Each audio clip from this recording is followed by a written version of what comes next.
लोग क्या सोचेंगे, ये क्वेश्चन अक्सर हमारे दिमाग में आता है। हम अपने चारों तरफ परफेक्ट लोगों की परफेक्ट लाइफ से घिरे होते हैं, जिस वजह से हम अपनी लाइफ से कभी कभी कुछ ज़्यादा ही एक्सपेक्ट करने लगते हैं।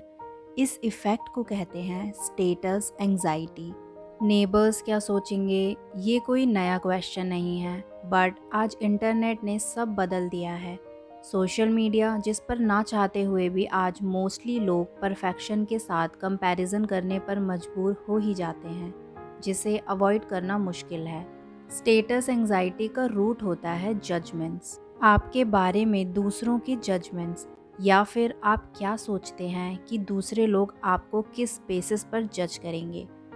आप क्या करते हैं, क्या ओन करते हैं, एंड देन ये दूसरों के जजमेंट्स आपको अफेक्ट करने लगते हैं।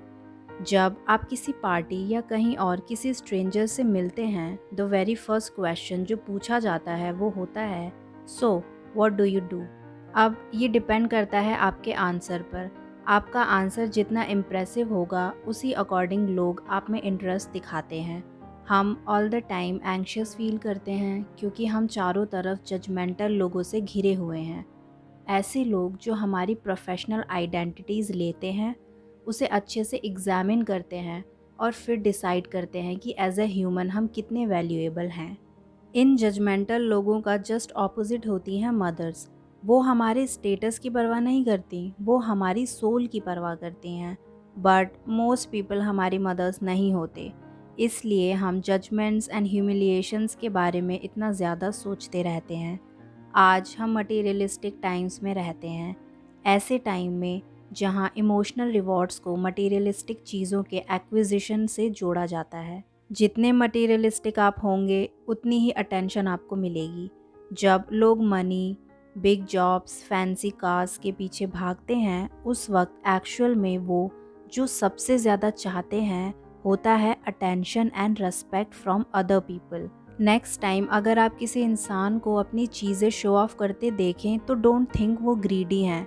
शायद ऐसा हो सकता है वो अंदर से इमोशनली वल्नरेबल हैं and just want some love. We are also anxious because हमसे कॉन्स्टेंटली कहा जाता रहा हम कुछ भी कर या बन सकते हैं। ये बात कुछ लोग बचपन से सुनते आते हैं। ये अच्छी बात है कि मॉडर्न वर्ल्ड में इतनी सारी अपॉर्चुनिटीज़ हैं, बट व्हाट इफ़ आप फेल हो जाते हैं? व्हाट इफ़ आप टॉप पर नहीं पहुंच पाते, जबकि आपको तो कहा गया था आप पहुंच सकते हो। आज बुक स्टोर्स में सेल्फ हेल्प बुक्स के शेल्फ्स दो टाइप की बुक्स से भरे होते हैं, जो मॉडर्न एंग्शियस कंडीशंस को कैप्चर करती हैं। First have titles like how to make it big in 15 minutes और be an overnight millionaire. The second have titles like how to cope with low self esteem. दोनों genres एक दूसरे से related हैं, पर सेकंड जॉनरा ज़्यादा meaningful दिखता है। There is a related problem. हमारी सोसाइटी सबके लिए इक्वल मानी जाती है। पुराने टाइम में हम जानते थे कि पूरा सिस्टम ही रिग्ड है। ये किसी का फॉल्ट नहीं था कि कोई एक फार्मर है या कोर्ट में लॉर्ड। बट आज हमें बताया जाता है सोसाइटी मेरिटोक्रेसीज पर चलती है। ऐसी जगह जहाँ रिवॉर्ड या पावर सिर्फ उन्हीं को मिलती है जो टैलेंटेड होते हैं और सुपीरियर एबिलिटीज़ पजेस करते हैं, ना कि सिर्फ एक वेल्दी फैमिली से बिलोंग करने के लिए। In short, hard working and clever इंसान को। इट साउंड्स नॉर्मल, बट ये है नहीं। अगर आप रियली ऐसी सोसाइटी में बिलीव करते हैं जहाँ जो लोग टॉप पर हैं वो वहाँ होना डिज़र्व करते हैं, तो इसका मतलब हुआ कि जो लोग बॉटम में हैं वो बॉटम में रहना डिज़र्व करते हैं। मेरिटोक्रेसीज गरीबी को ना सिर्फ अनप्लेजेंट बनाती है, बल्कि ये भी कहती है कि वो लोग गरीब होना डिज़र्व करते हैं। मिडीवल इंग्लैंड में लोग गरीबों को अनफॉर्चुनेट्स कहते थे, जिन लोगों को गॉडेस ने गुड फॉर्च्यून से ब्लेस नहीं किया वो। बट आज स्पेशली इन यूएस, जहां मेरिटोक्रेसी बहुत बड़े लेवल पर है, वहां ऐसे अनसक्सेसफुल पुअर लोगों को लूजर्स कहा जाता है। आज हम लक में मुश्किल से बिलीव करते हैं एज समथिंग जो हमारी लाइफ में पोजीशन को एक्सप्लेन करता है। कोई भी आपका बिलीव नहीं करेगा अगर आप कहोगे I was fired because of bad luck. तब आपकी प्रोफेशनल पोजीशन आपके कैरेक्टर की सेंट्रल वर्डिक्ट बन जाती है। उसी के बेसिस पर आपको जज किया जाएगा। नो वंडर सुसाइड रेट्स अपने आप बढ़ने लगते हैं जैसे ही society so called modern world join करती है।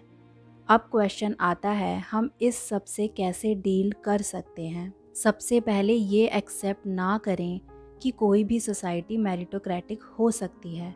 लक और एक्सीडेंट लोग हायरार्की में कहाँ एंड अप होते हैं उसमें अपना एक क्रिटिकल शेयर देते रहेंगे। किसी को भी खुद से नीचे या बुरे तरीके से ट्रीट ना करें just because of that status. Second, अपनी खुद की सक्सेस की डेफिनेशन बनाने की कोशिश करें, समथिंग मीनिंगफुल, ना कि सोसाइटी में जो चली आ रही है उसे माने। There are so many ways to succeed and trust me, उनमें से बहुत का स्टेटस से कोई लेना देना नहीं है। जो लोग लाइफ में अच्छे पैसे अर्न करने में सक्सेसफुल हो जाते हैं वो फैमिली लाइफ में रेयरली ही सक्सीड हो पाते हैं।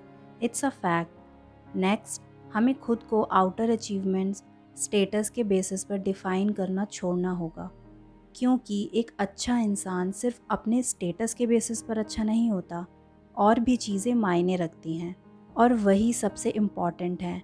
इसलिए नेक्स्ट टाइम किसी स्ट्रेंजर से मिलें तो उन्हें उनके स्टेटस के बेसिस पर जज ना करें, बल्कि ये जानने की कोशिश करें कि वो एज अ ह्यूमन बीइंग कैसे हैं। ऑलवेज़ रिमेंबर, हम सभी के अंदर ऐसी इम्पॉर्टेंट क्वालिटीज़ हैं जिन्हें एक बिजनेस कार्ड कभी नहीं बता पाएगा। Thanks for watching.